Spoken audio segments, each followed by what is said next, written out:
Hi, welcome to the Open Chinese course Vocab Builder 600, designed for HSK Level 1 to Level 2.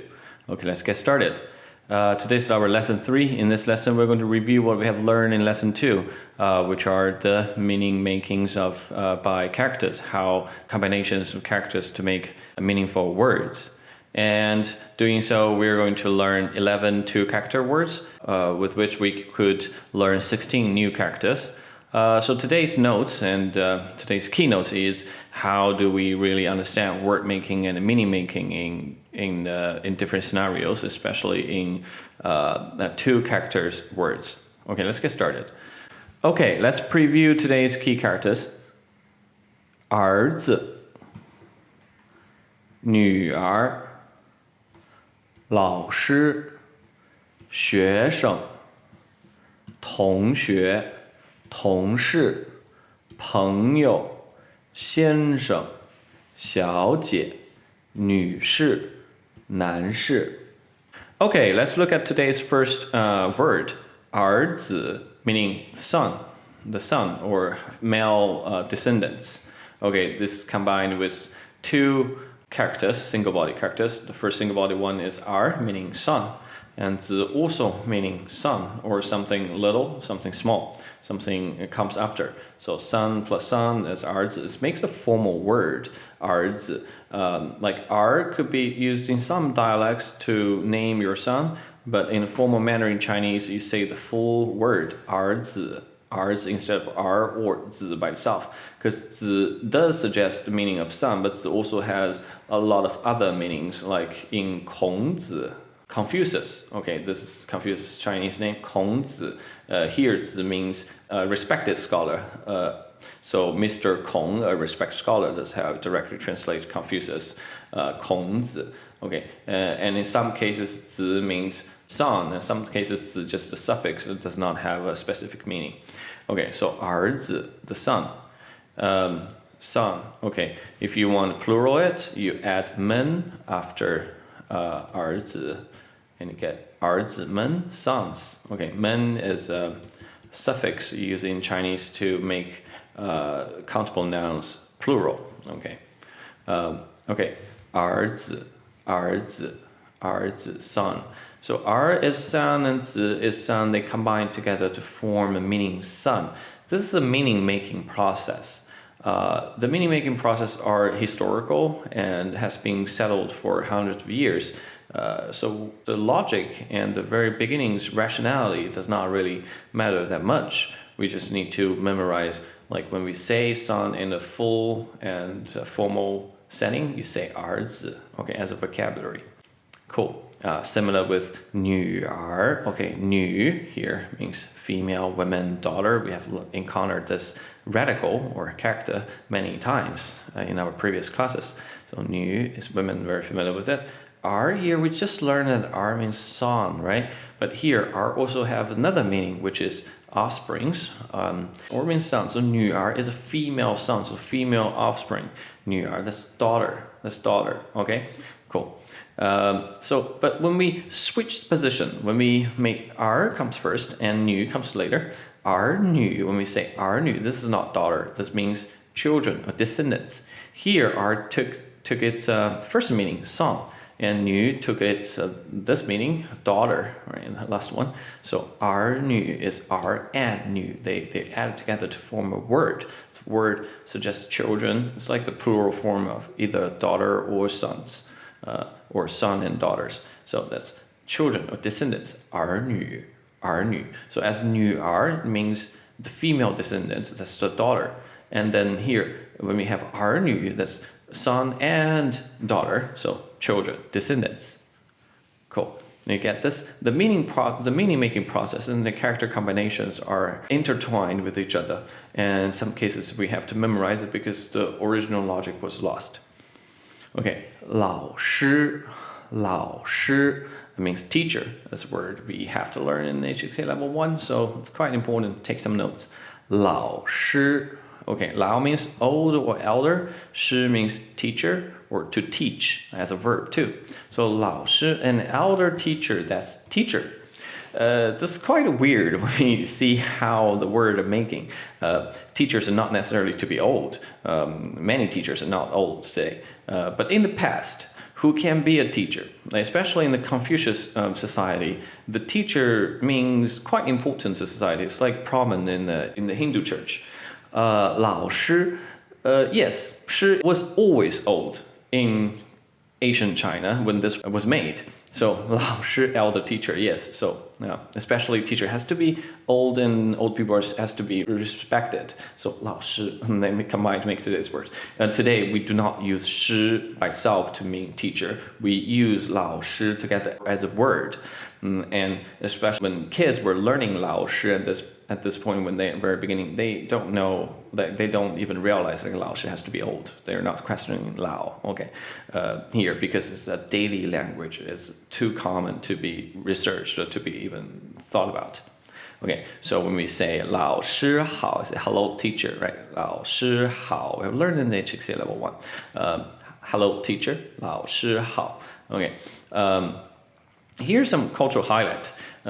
In China, we do not call teachers Mr. Yan, Mr. Chen, or Mrs. Wang. We don't do that. We usually call 老师, 老师. We do not call their family name. We do not address them by their given name either. We don't say, hey, Peter. No, we say 老师. Okay, especially in the primary school. Yeah, and high school and college is a little bit different, but before college, you usually just say 老师. Yeah, but anyhow, in primary education, like you have to say 老师好, you just say 林老师, 张老师, 王老师. You add the family name in front of it, like Wang, if this person's family name is Wang, so 王老师. You would not address them 王先生, Mr. Wang. No, you wouldn't do that. Okay, cool. 学生, okay, this means students. 学生, students. 学 means to study, or studies, meant the noun, or to add after a certain name of a science, to name the science, like physics is 物理, and the study of physics is 物理学. 物理学. So 物理 is physics, and 学 means it's a discipline. So 物理学 means the subject or the discipline of physics. Okay, 学 and also means to study. 生 meaning has a lot of meanings. First of all, to give birth. 生孩子, for example. 生孩子 means to give birth to kids. Okay, 孩子 is kids. I see 子 here means something little or meaning the suffix. 孩 is a kid. So 生孩子, to give birth to kids. To grow, like 生长. 生长 meaning to grow. And here 生 means grow. 长 means getting taller, getting longer. So 生长, to grow longer, to grow taller. 生 also means raw, like 生肉. We have 肉 here. 肉, some of you might already learn this. 肉 meaning meat or flesh. 生肉 means raw meat, raw flesh. 生肉, raw here is raw. And also 生 means students or scholars in some cases if you read Asian texts, like 贡生. It was a particular type of students who would in Asian China, I would say roughly after the 900, 贡生 are those students who went to the capital of the province or the capital of the empire to take exams, to pass the sort of civil exam to become a scholar official. So 贡生. So 生 also means students. Here it took less meaning, of course, student. And 学 means study. So study students make students. That's weird, but here, yeah, it is. This is a Chinese two-character words. Each of them has not very specific meaning. They have so many meanings. Like 学 has so many meanings, and 生 also has so many meanings. But when you combine them together to form a new word, it settles down its meaning. It sort of like disciplined each other.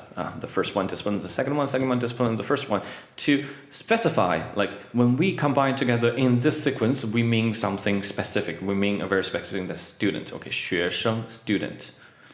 Does this make sense? The meaning-making process in Chinese. Each of the character has multiple meanings, but when they combine together with a certain sequence, they narrow their meaning. They narrow their meaning to a specific thing, something you can refer to. Okay, cool. So 学生, student. 学生, student. Let's move on. Next one is 同学.同学. Okay, let's see how this word making, meaning making and word making is happening in this case. 同 means same together. Here the meaning of the first character is quite specific and very, very easy to understand. 学 we already learned to study studies or branch of students, branch of disciplines of sciences. But here it's 学 同学 when they combine together they make a noun. It's classmates and schoolmates because you studied together. Okay, studied together. It sounds like a verb. It sounds like an adverb before a verb.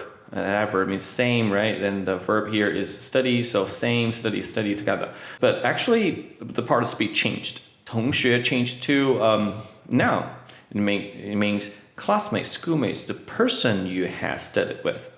Okay, here is a little bit more interesting in this word-making process. Okay, just feel it, and we'll see another example. That is 同事. 同事. Okay, 同 we've learned, same together. 事 is work or things or to serve. Okay, as nouns, it could mean works and things. So 同事, you did things together, or you served a certain purpose together. You did the same work together. That's 同事, meaning co-worker or colleagues. Here also, 是 here is a noun, but 同事 is to do something. This do is missing, but anyhow, they combine together to make a specific meaning vocabulary. That's co-worker or colleague.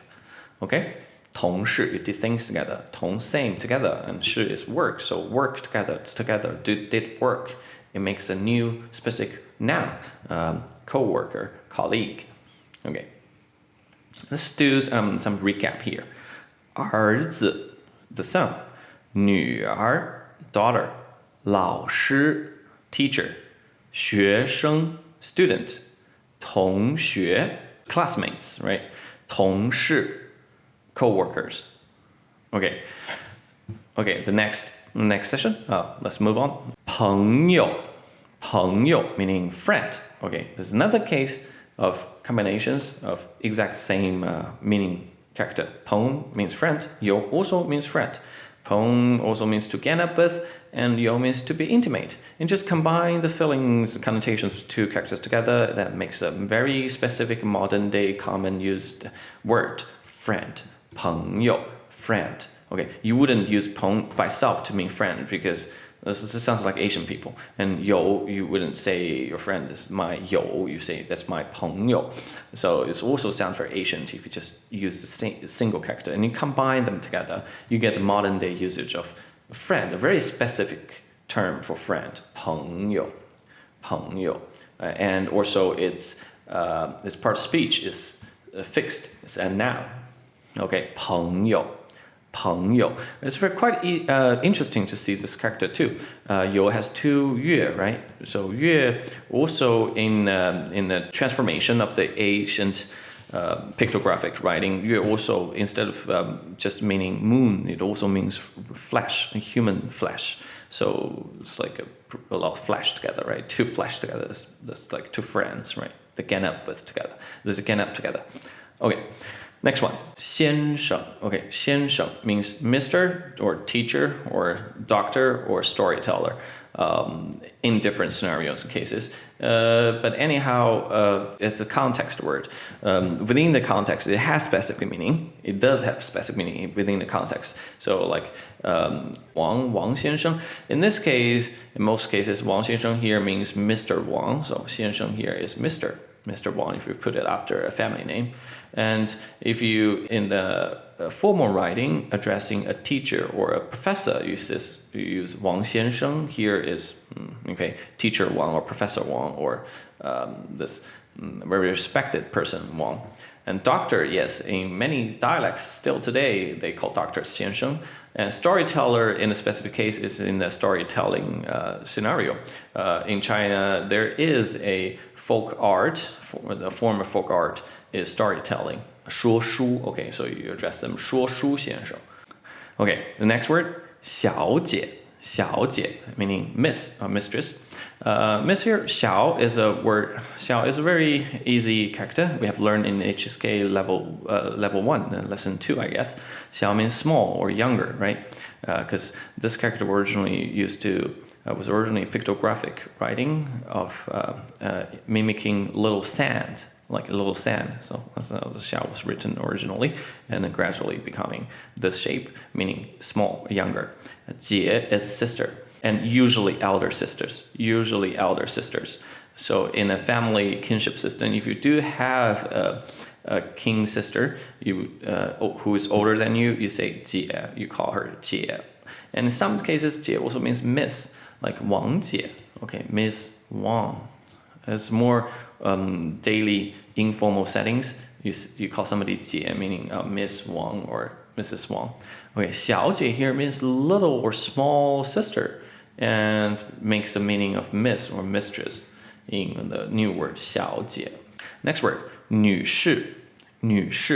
This is a more formal way of addressing 小姐. Someone, if in a formal setting, you wouldn't say 小姐, you would say ladies, right? Madam. So 女士. Okay, here is another way of making words happening. 女, we already know it. Women, female. 士 as a new word. This character means bachelor in some cases, and it's an ancient social status between the senior scholars and common people, someone in between. And also 士 does have a military meaning. 士 usually addresses those armed soldiers being very close to the general. So 士, 女士. Okay, here is 士 just sort of like trying to level 女 up, right? To level 女 up to a more formal setting. So 女士, ladies and madams.